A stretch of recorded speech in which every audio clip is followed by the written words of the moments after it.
All right, YouTube. This is Detroit's HPTV.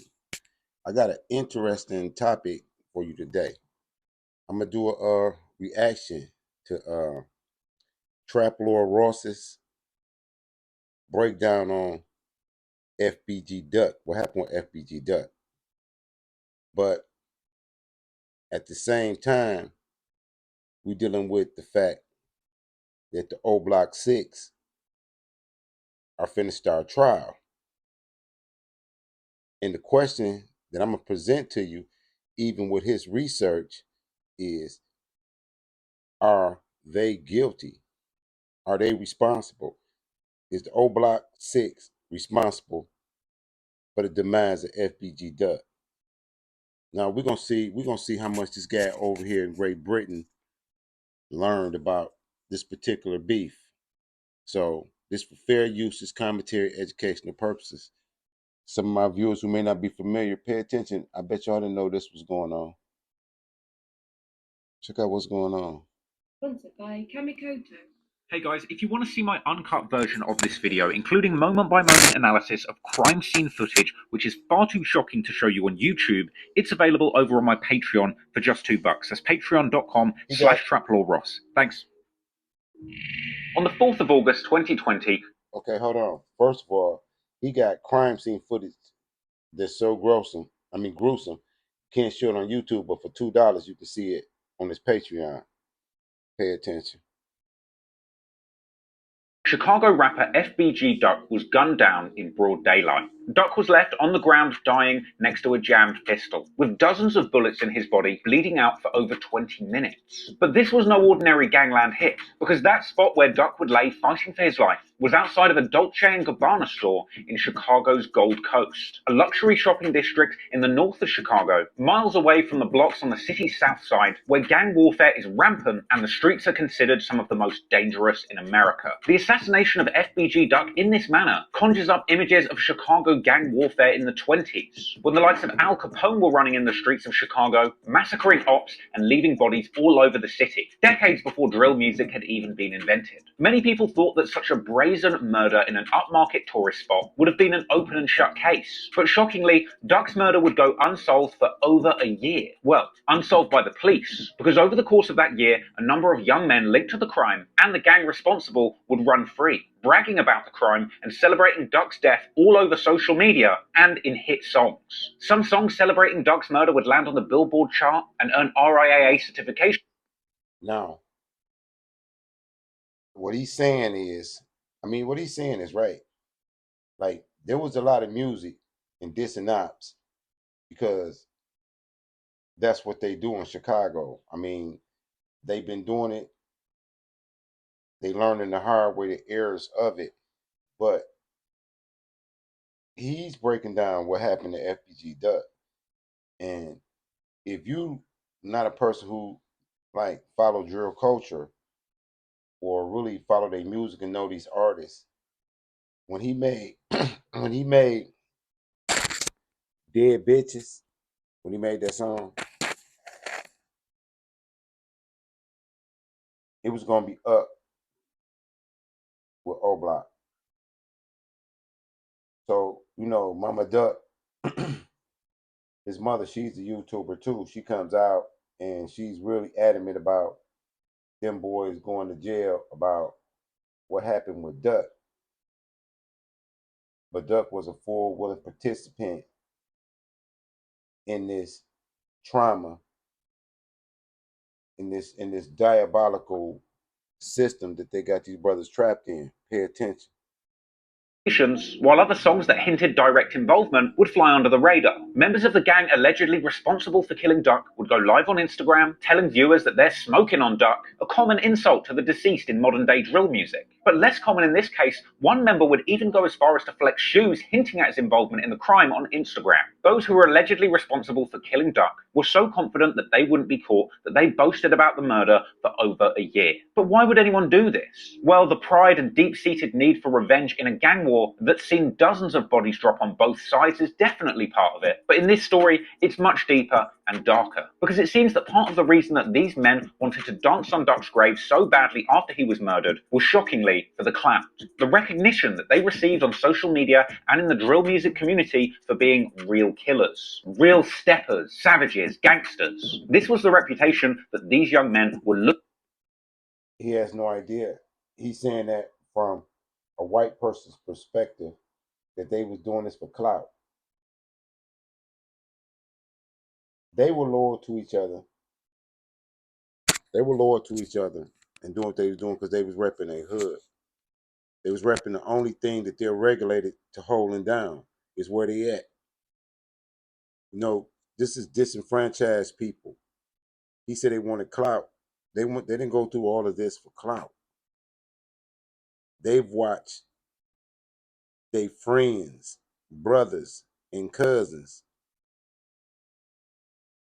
stand on business and get wrapped up in smoke about who they say they are.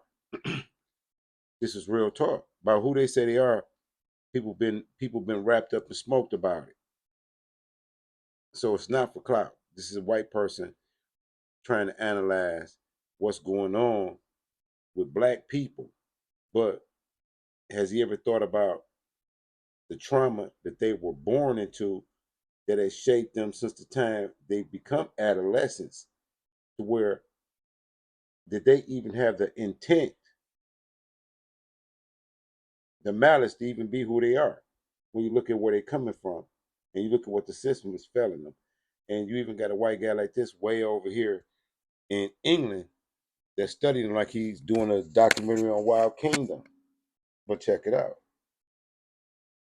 Looking for in the streets that they lived in. However, in the end, when you commit a crime as bold as this, it really is just a matter of time until you get caught. And while it took the FBI over a year to put their suspects in custody, it was only a matter of weeks before the fans, Redditors, commenters, and YouTubers would solve the case, putting it out there for the whole world to see with alarming accuracy who was involved in the murder of FBG Duck. So in today's video, we're going to take a closer look at why anyone would want to kill FBG Duck so badly that they would do it in the middle of a busy street in broad daylight, in front of dozens of civilians armed with smartphones, why the men who allegedly did it would want to brag so openly about such an evil act of violence, and how their desperate need for clout on social media would ultimately play a big part in their downfall, with the feds swooping in, likely bringing a racketeering case with so much comprehensive evidence. I'm going to interject again because he doesn't know this is not about clout. Clout may come with it, but they standing on business. They standing on their business, their gang business. So that's not clout. That's business, if you understand. But it can be minimized because when it's anybody other than black people, it's savagery. I mean, no, they call us the savages. Everybody else is the mob, or they something more with a higher intellect or mode of operation than we do. But this is basic. I mean, this is basic survival. If you live in an impoverished area, I know y'all been watching the war. Y'all see what them bombs is doing to Palestine. Could you imagine that shit hitting your neighborhood, blowing up your stores? Woody woo. Nah. But we got some other stuff going on. So I'm gonna let y'all continue. Check this out. That it's hard to believe that anybody involved in this case is going to see the outside of a prison cell for the rest of their lives. This is the story of FBG Duck, aka Big Clout. But before we get into the details, a quick word from today's sponsor. Kamekoto, they are real dope, Japanese steel, I gotta let you know. Kamekoto makes great Japanese steel kitchen knives. I ain't scared of nothing. Nobody in this world scared me. You wanna know why? Cause a nigga bleed just like me. I hit the floor. I couldn't believe it. You can go on the internet right now. You can see people in music videos, guns all over the place, talking about who they've shot or who they're going to shoot. Of course I know motherfuckers wanna kill me. I'm a very disrespectful person. But they gonna die. You diss me, I'm gonna kill you. Whoever is responsible for my son demise, who's ever happy that he's gone, left. For y'all that don't know, but you have to not be in these YouTube streets to not understand. This is Mama Duck. This is Duck's mama. Nah, cry later.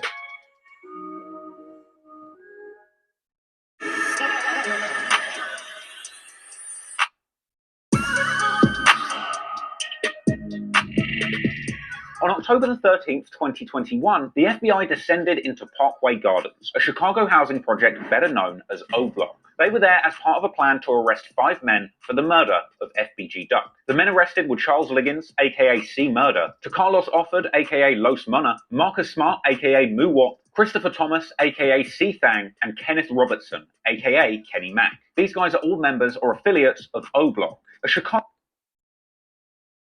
Let me stop there. That is the click, though. That's the click. And they all from O Block, except for Kenny Mac. So we know that these some traumatized young men. We know these as traumatized young men, immersed in gang culture. Immersed in gang culture. But they traumatized young men.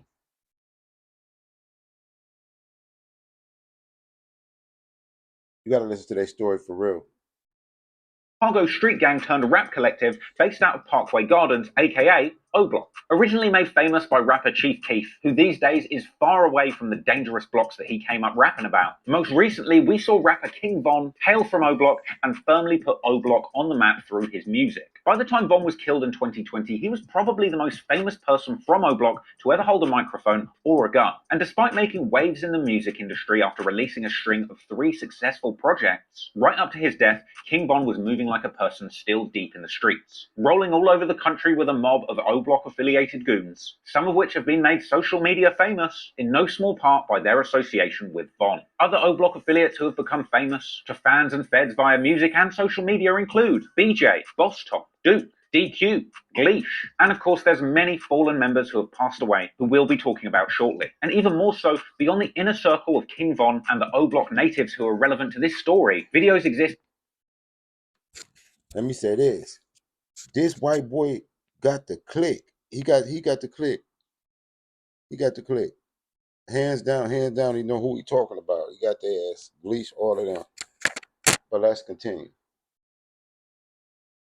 Apparently documenting all of the members of O Block, with the group's membership apparently exceeding 100 in total. And these are some of the names that you'll be hearing the likes of King Von shouting out and representing in his music. So we're not covering every single O Block member that's ever lived in this story, but we are focusing on the names that you're likely going to be hearing referenced in King Von's music. Aside from shouting out the names of rappers that he regularly takes on drills, King Von's lyrics are also famously littered with disses aimed at his ops and their block on 63rd. O Block, or Parkway Gardens, is considered 64th, hence why King Von has a giant 64 tattooed on both of his shoulders, while 63rd is a nearby street that connects with St. Lawrence Avenue and Eberhart Avenue, areas known to be opposing gang sets to O Block. And when it comes to O Block's opposition, there really was no bigger op than FBG Duck.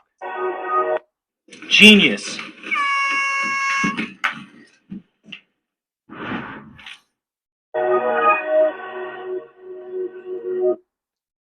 Hey, I'm gonna stop where he said that.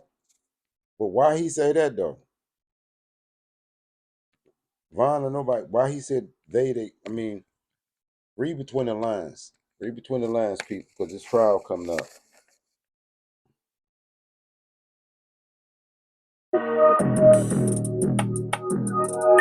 FBG Duck started rapping around 2011, long before Von had ever picked up a microphone, teaming up with other local rappers on their side of the map, forming the street rap collective FBG or Flyboy Gang, rapping with the likes of Lil J, Billionaire Black, FBG Cash, FBG Dutchie, and Wooski. Another name this group would go by is the Clout Boys, with FBG Duck himself being referred to as Big Clout. Now, one of the first things that Duck did in the rap game that got him attention was a music video that he dropped in 2011, only hours after the murder of O.D. Perry, a young man from Parkway Gardens, with O Block literally being named in his memory for O.D. Duck from the rival hood would release a song soon after to prod his enemies. on the beat. These days, man, you gotta use your head in the street. Praying tough, then you gon' end up dead in the streets. So, the guys from O Block identify as BDs, or Black Disciples, and the ones over on 63rd, St. Lawrence and Eberhart identify as GDs, or Gangster Disciples. Now, I did a breakdown on the history of the BDs and the GDs, going all the way back to the 60s in another video on my channel if you're interested in learning more about the history. But essentially, BDs identify as GDK, or GD killers, and GDs identify as... Hey, you got to give a shout out to Trap Lore. He be getting this information. He be getting this information be on point. But it's a different side of this story you got to look at. You got to look at the mental health of these people.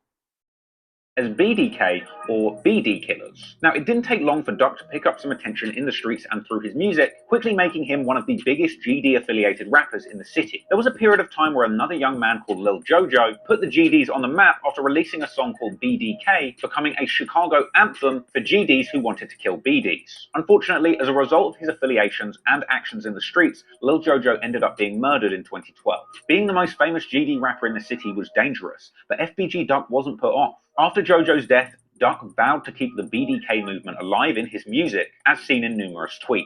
Being the flag bearer for a movement calling to K all of the BDs in the city naturally made Duck a target for his opposition. All right, we're going to start there. They have a whole movement called BDK, which means Black Disciple, you know, with the K. YouTube don't want you to say that type word, but he can say it. But how you gonna lead a movement and your movement is talking about the destruction of a whole section of people? And this is normalized in Chicago. That you don't like them people over there, you can just go gun them. You can just go gun them down. But these young men is born into that. I mean, they ain't choosing these lives. They don't have no choices. Think about it. Be And as honest. part of the ongoing war between BD rappers from O Block and the GD rappers from 63rd, rappers from both sides would regularly go back and forth on social media for the whole world to see, with Duck and King Von from O Block having numerous public spats on Twitter going back as early as 2012. This includes one famous exchange supposedly one day before King Von killed KI, a female GD that Duck was friends with. But Duck knew the consequences of being the top GD in his city. He'd been shot numerous times in the streets of Chicago, and his head probably had the biggest bounty on it that had ever been seen over the last 10 years of Chicago's gang violence. And Duck knew it. He lived in fear every day, but he didn't let it stop him. In fact, he told DJ Vlad in a Vlad TV interview back in 2017 that he thought about being killed every single day. I know motherfuckers want to hurt me. Motherfuckers want to take my life. Of course I know motherfuckers want to kill me. I'm a very disrespectful person. Duck would tell his IG Live viewers that he is hood to the core, and whilst Here you got DJ Vlad again. But what Duck is saying about being disrespectful and going back to Chicago, we got to think about these type of things because they got the trial coming up, and you don't want these boys to get railroaded. You don't want to be like vigilantes on them. They steal somebody else's children too. This is big. This is media driven. This deeper than them. They young people. They minds ain't even fully developed yet. most rappers have the goal to make it out of the hood, he doesn't plan to ever leave. Last time I checked, the goal in the hood is to make it out, that motherfucker. Stupid ass people. Not to always stay in there. But I'm a hood nigga. And I ain't running from no motherfucker. So I don't gotta go nowhere. I ain't scared of nothing. Nobody in this world scared me. You wanna know why? Cause the nigga bleed just like me. It's incredibly sad that even with the foresight that he clearly had, Duck couldn't just put his pride to one side and get out of the city of Chicago before it claimed his life. But in the end, the war in Chicago truly is just one long game of last man standing. And sadly today, Duck is no longer with us, and those accused of doing it are likely going to spend the rest of their lives in prison cells. But I'm sure a lot of you are thinking, what on earth would cause two rival neighborhoods to want to kill each other so bad, to the point where they don't care about getting killed themselves, facing life in prison, or killing an innocent bystander in the process? Well, the unfortunate truth is, so much tit-for-tat bloodshed has taken place on both sides of this war that it's important to remember that in this story, we are looking at young men who grew up knowing nothing other than violence, murder, and suffering since they were children. Many of the young men growing up on both sides of this war witnessed many of their teenage friends be murdered in the streets by rivals. And with the Chicago Police Department leaving around 60% of the city's murders unsolved, and the black community particularly underserved when it comes to justice, it's almost hard to blame these young men who grew up knowing nothing but violence and revenge. This is a cycle of violence that started over a decade ago, long before anyone had made a drill song about it. So, to truly understand why FBG Duck was stalked to his grave by killers that literally lived only a 2-minute drive away from where he grew up, we have to take a closer look and appreciate the dozens of young men and essentially children who have been murdered on both sides of this war over the last 10 years. And I tell you what, as you're going to see as this story develops, the war in Chicago is much closer to an armed conflict in the Middle East than your typical hip-hop beef.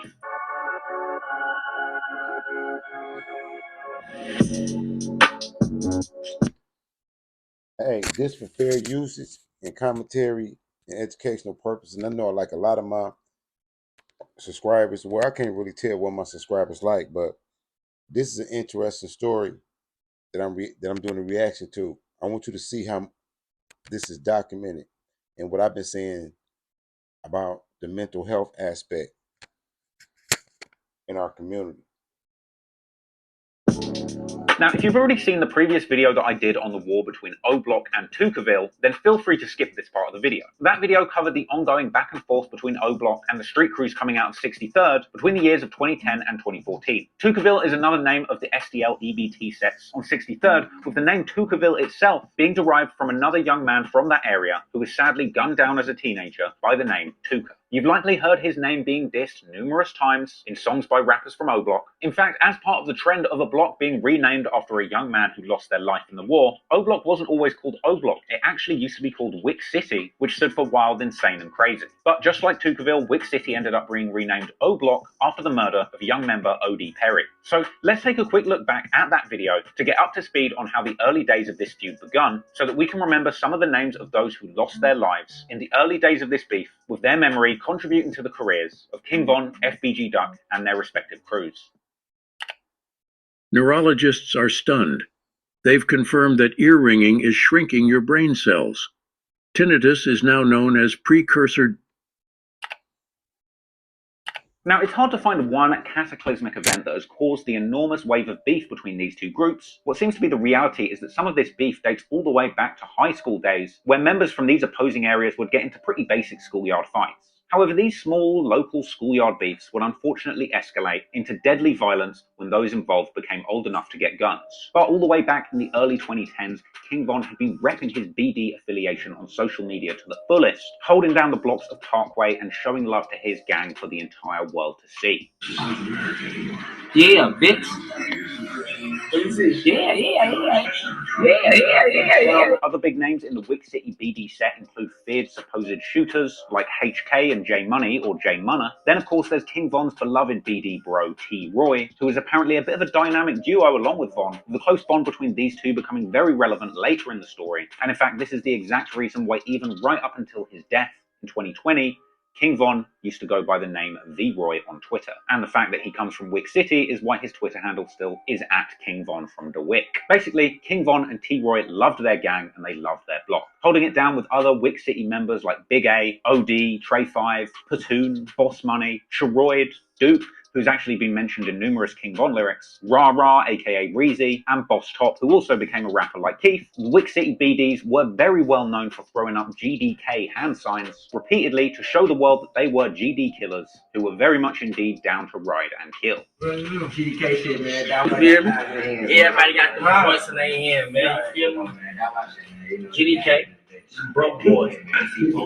So, who were the GD boys that these guys wanted to K so badly? Well, over on the STL EBT side, they were up against a few names who you might know if you're well versed in Chicago drill culture. The first to come to mind is Jakira Barnes, also known as Key or KI, a young female hitter who was good friends with fellow member Tuka growing up. Another member was FBG Butter, who along with KI were also known as a bit of a dynamic duo dubbed the Twins.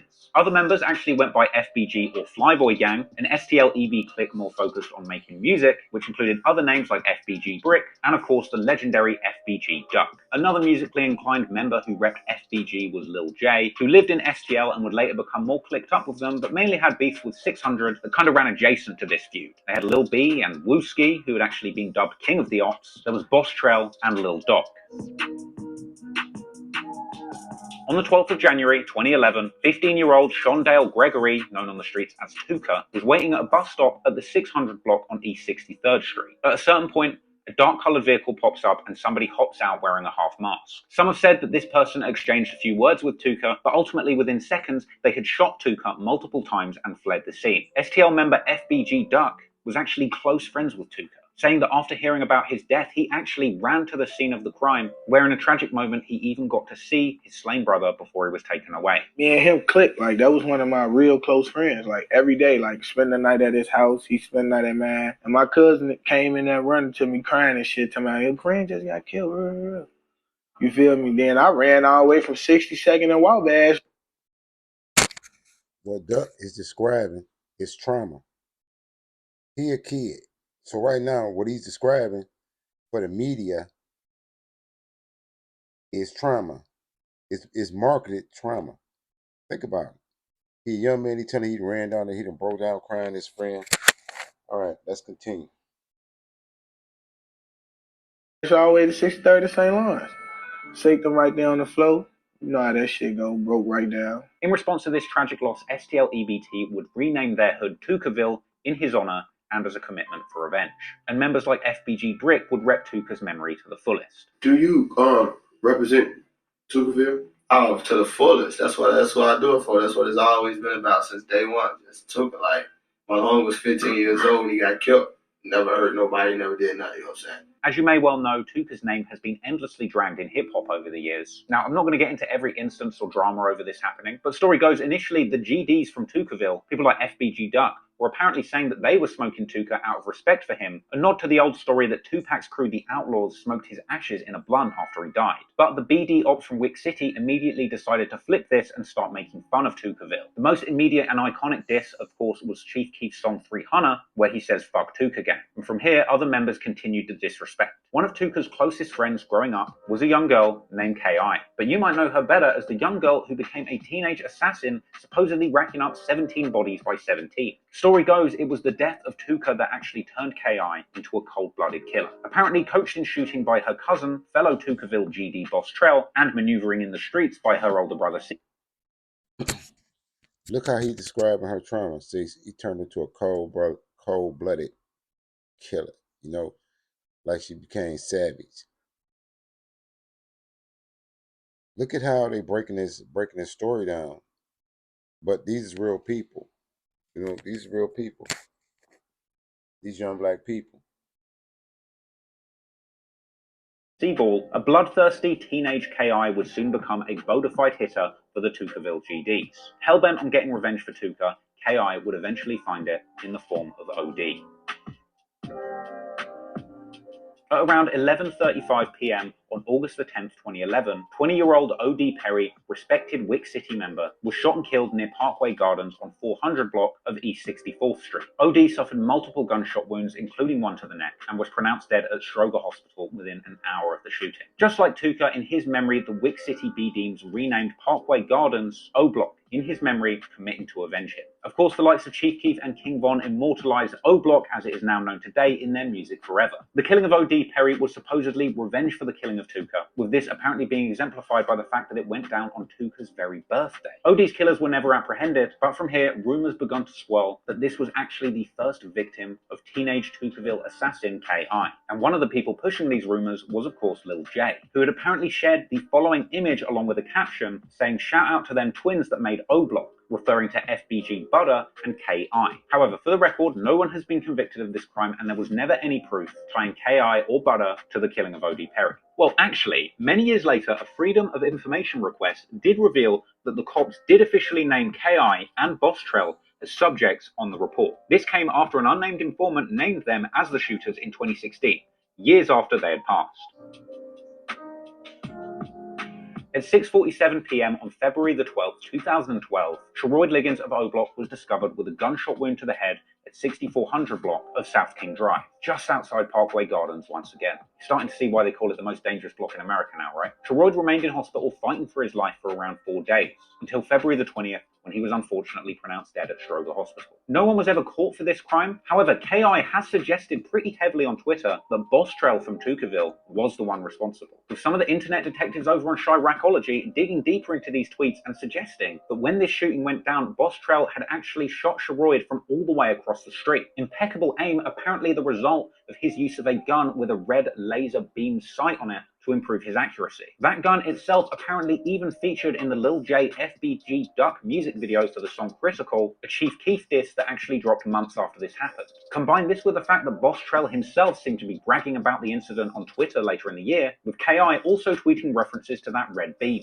A frankly brazen attack, which naturally only beget more bloodshed between O Block and Tuckerville in the months that followed. Now, I've got some extra info for you here, because Sherroyd, who was actually murdered early on in this beef, is actually the brother of C Murder, another O Block member who was arrested by the feds for the murder of FBG Duck. We saw C Murder tribute to his fallen brother on Instagram.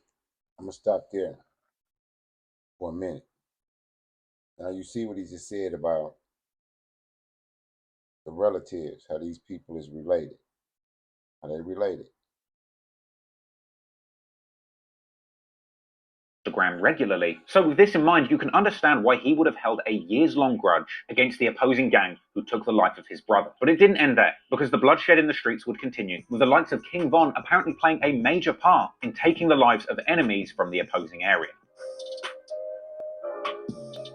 On October the 13th, 2012, a 17-year-old boy named Modell McCambry was walking along the street with his cousin on the way to meet a girl. This went down on the 6300 block of South Rhodes Avenue. At around 9:30 p.m, somebody walked up and opened fire, hitting Modell in the chest. He too later died in Stroger Hospital. But who was responsible, you ask? Well, many have suggested that it was actually O Block future rap superstar King Von, mainly due to the fact that he himself had made numerous tweets to Tuckerville Op Wooski, where Von seems to hint at him, or at least his crew, being responsible for Modell's death. In fact, Von was actually rumored to have been present for numerous shootings carried out by the O Block during this period of time, which naturally built him up a feared reputation as a member who was always down to do some dirt. He himself even famously bragged in his songs to have a total of 7 bodies under his belt. Yes, it is thought that King Von himself actually carried out this killing, with Von around this time developing not only a talent for murder as part of the deadly ongoing war in his hood, but also a habit of bragging about the bodies that he had caught in the streets publicly, mainly using social media and sites like Twitter to brag about his exploits in the streets. Von would even go back and forth directly with ops online for everyone to see, including this iconic Twitter exchange with rival rapper Wooski about who has more bodies.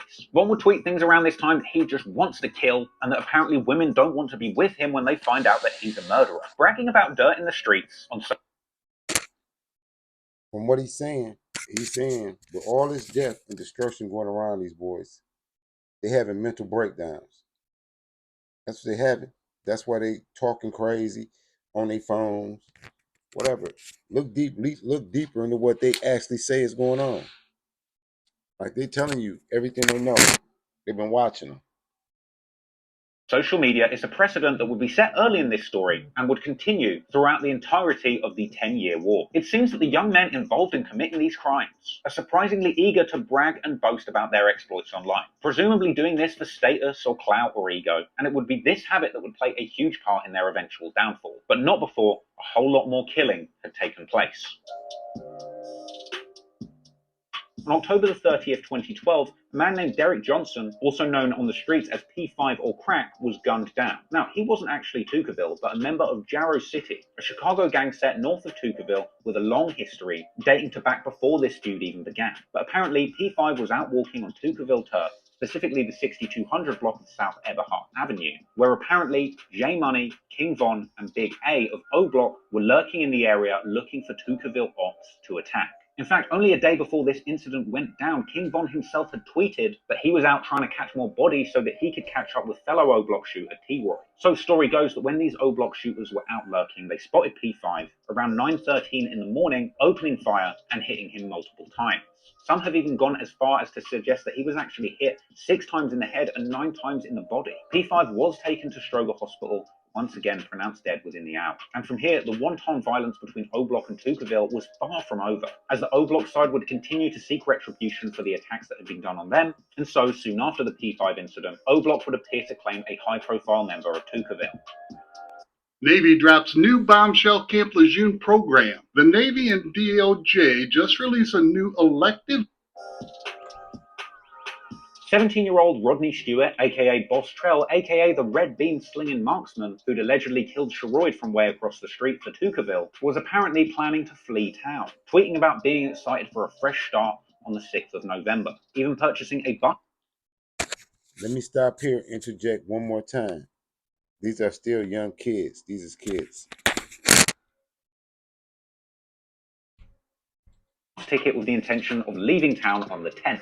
But unfortunately, only 2 days before his scheduled departure, on the 8th of November, Boss Trell was found face down in an alley in the 2600 block of West 83rd Street. He'd been shot in the back of the head. Now, in case you couldn't tell, the location of this shooting is a long way from O-Block and Tuckerville, and it's actually been suggested by some that J Money and T-Roy were actually responsible for coordinating a setup of Boss Trell via an allegedly disloyal ex-girlfriend, apparently luring him well away from Tuckerville with the promise of meeting a girl, but when he arrived, BT was shot in the head and left for dead. His grandmother said the identity of the shooter is not a secret, but no witnesses were willing to step up. He didn't actually pass away immediately and apparently was left fighting for his life brain dead in the hospital for several days. This was followed by T-Roy of O-Block, who is widely believed to have been responsible for this incident, mockingly tweeting on the 8th of November, "No, Trell, stay alive."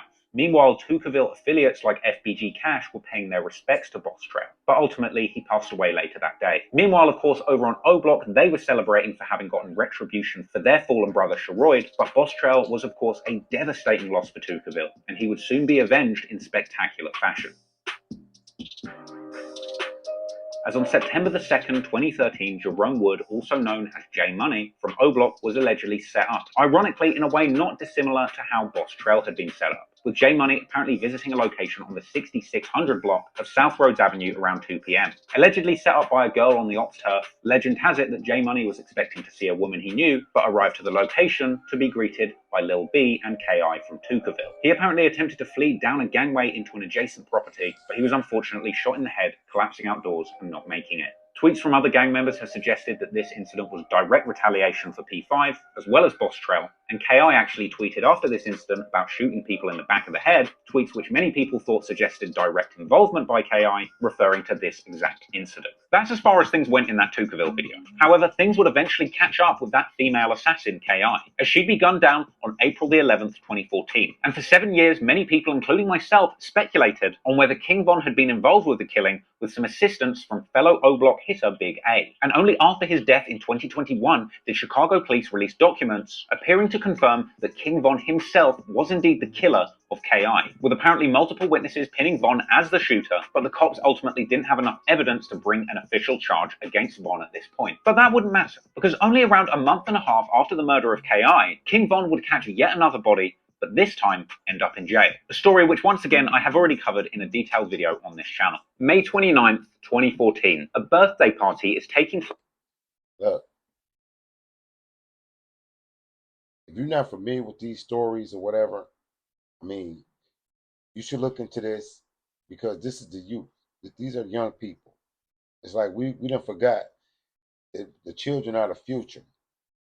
And if you're not paying attention, look where our future is going with these young people.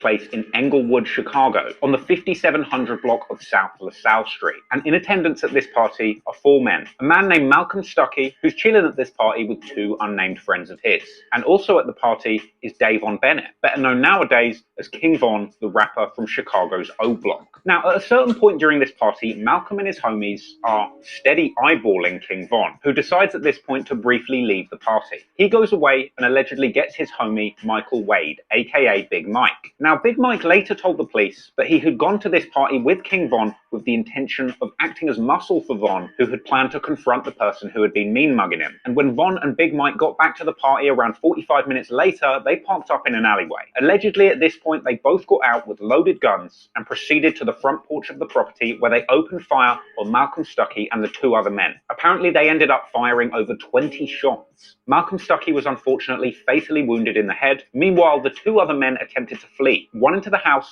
and the other down the street. However, unfortunately, once again, both were hit by gunshots, but ultimately they both survived. At this point, allegedly, Von and Big Mike ran back to their car and fled the scene. But of course, this was a serious charge that neither of them could run from for long. Within a few weeks, they were both in custody.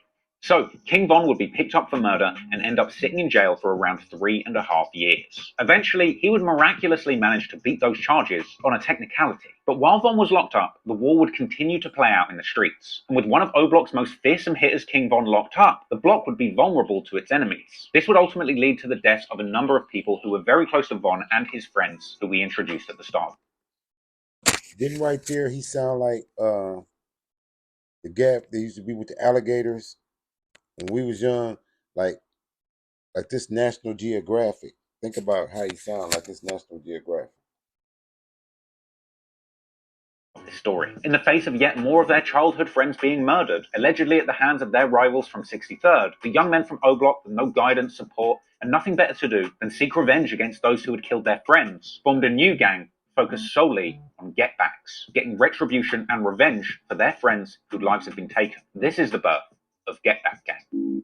Have some olive oil before your bed, and your sleeping partner will love you for it. There's just one problem.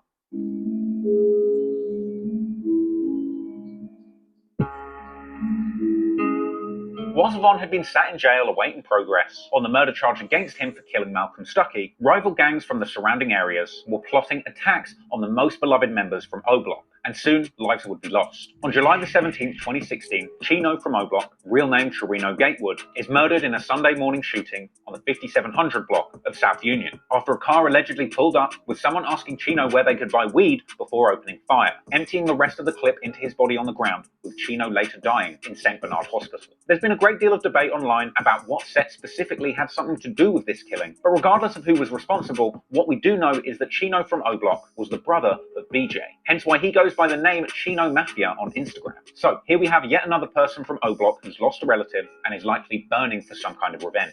And sadly, the bloodshed for O-Block would continue all the way through 2016, as Big A, the O-Block hitter, who is apparently a feared member accompanying King Von to the KI hit, is killed himself, allegedly by members associated with 63rd, being shot in the face at Sammy's Grill restaurant just across the street from O-Block at around 3:10 a.m. Big A was thought to be a big bounty for his opposition because of his alleged involvement with KI's death, with him apparently even sporting the new nickname Ask KI after her death, with it even being rumoured that one of the shooters that took out Big A is indeed a blood relative of KI. At this point, O-Block had already suffered a lot of losses in the streets, but the most devastating of all would come in 2017, when King Von's best friend and one of the most feared shooters in O-Block, T-Roy, would lose his life. T-Roy, or Troy, was apparently deep in the streets. He had the word Savage tattooed on his neck and went by O-Block Savage on social media, describing himself on video as a real shooter. Shoot you. No problem. I will fucking shoot you. Yes, I will. So if you see me and ain't no shit, leave me the fuck alone. You don't know if I was on your ass, because I ain't gonna get the motherfucking, looking at you and none of that shit. I'm just gonna scorn you dumb ass. Scorn, bitch. Boss Top from O-Block would later tell Fuchsia's TV in an interview that Troy was a real fearless demon. Roy just was different, you know what I'm saying? He was a real enforcer. Like Shorty was right, he was out here for real, Shorty was a savage on another motherfucker that was fearless. Like he had no fears. Get back, gang! So apparently T-Roy was truly putting in work in the war in the streets. Shortly after tweeting an angry face on Valentine's Day 2017, T-Roy, real name James Johnson, would travel to a sports casual activewear store, where some have said he might have been shopping for an outfit, while others have claimed that he was op shopping, i.e. lurking in a store that he knows his rivals frequent, hoping to catch and murder them. But the story goes that the person that T-Roy was looking for spotted him first and was quicker on the draw when they ultimately came face to face. Gunfire. Are y'all paying attention to this? Are y'all paying attention to this? This is what's going on in our cities. Fire erupted inside of a store, with T-Roy unfortunately losing his life.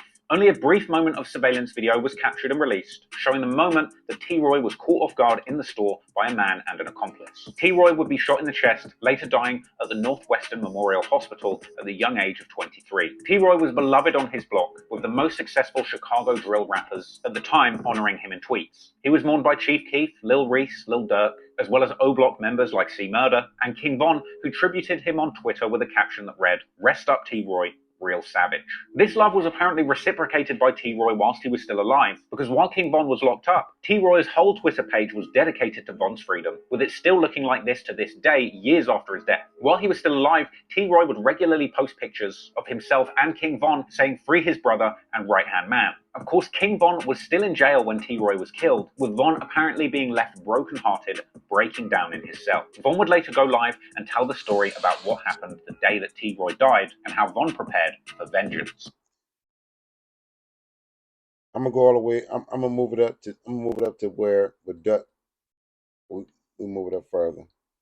But anywho, with the O-Block meal ticket dearly departed, it would come time for the other shooters on O-Block to try and convert their street stories into money and clout through music. On December the 18th, 2020, Moo-Wop would drop his song Vet, a track that's all about Moo-Wop having been in the streets for so long he is literally like a war veteran, as well as lyrics where he says that he shoots people in the chest, saying he's a savage like King Von, saying he ain't ducking from the beef, followed by a lyric about leaving people dead in the street. And remember earlier on when C-Thang said on his live that he was soon to be releasing a song where everything that he says in it is all facts and no cap. Ain't no cap in that shit neither, boy. Well, on December the 23rd, 2020, C-Thang and Zell would release that song, a track called Jump Out. And this is a wall-to-wall self-snitching anthem. It's got references to another body dropping, there being no ambulance to save them before they die, and the ops mum crying. They say that they're ducking a bunch of times and hopping out of cars shooting ops. It's plain as day that they're talking about the murder of FBG Duck in great detail. Pretty brazen behaviour from two people that can't even go live on Instagram without dozens of random people pointing out that they were the people that took Duck's life. And so, as we go into the new year of 2021, O-Block members would continue to go live, telling fans that they would soon get back for the death of King Von, and that fans need to be patient. Be patient. Don't be all on my live with all this war shit talking about people getting smoked and this get back and please, BJ, hurry up with something. Don't do that. Just be patient. Everything play out how it's supposed to play out. Don't talk to me about no war. Just let it play out. Be patient. Hey, what? Yeah. Let me get in there. Now, we'd already seen people using fake accounts to impersonate people like Zelmuna, saying incriminating things and trying to provoke ops on live. But the deepfake confessions would reach the very top of the food chain in 2021, when in January a clip begins to circulate online that appears to show somebody prank calling Lil Durk, with this supposed Lil Durk on the other end of the phone telling the prank caller that he swears on Duck's life that he will kill them. Bitch, nigga, fuck you talking about. What you mean I'm a bitch, nigga? Yo, Dirk, I slap the shit out of you on phone them, nigga. Alright, let me stop playing with you, Lil Durk. Yo, Lil Durk, let me stop playing with you. What up, nigga? Duck, I'll kill you, boy. What? Duck, I'll kill you, boy. You scaring me. What you mean on Duck, you'll kill me? I'm sorry, man. Now, this recording has been widely called out for being fake, but I think it's important to mention this because so much misinformation has circulated as part of this case that it makes it really hard to know what's true and what isn't. I don't know whether this is just intense speculation and fan fiction or some kind of information warfare, either from the feds or the people involved trying to put people off of the reality of what happened. But regardless of the comments of a fake Lil Durk, the real Lil Durk would soon make his feelings about FBG. I'm gonna stop right there. You can watch the whole entire video, but I want to get to the point where all that trauma and all that intense study into the psychosis that these young brothers is going through is being sensationalized. It's being sensationalized. You know what I mean? So, did they really stand a chance? Are they really responsible? That's the name of this video. The old Block 6 really responsible for FBG Duck. Y'all think about what this guy said. He way over in England, just pathologic. When you call pathological, he putting a pathos on them. He's studying them like they're not even real people anymore. So, sign out to you out of Detroit. Keep your head on a swivel. Peace.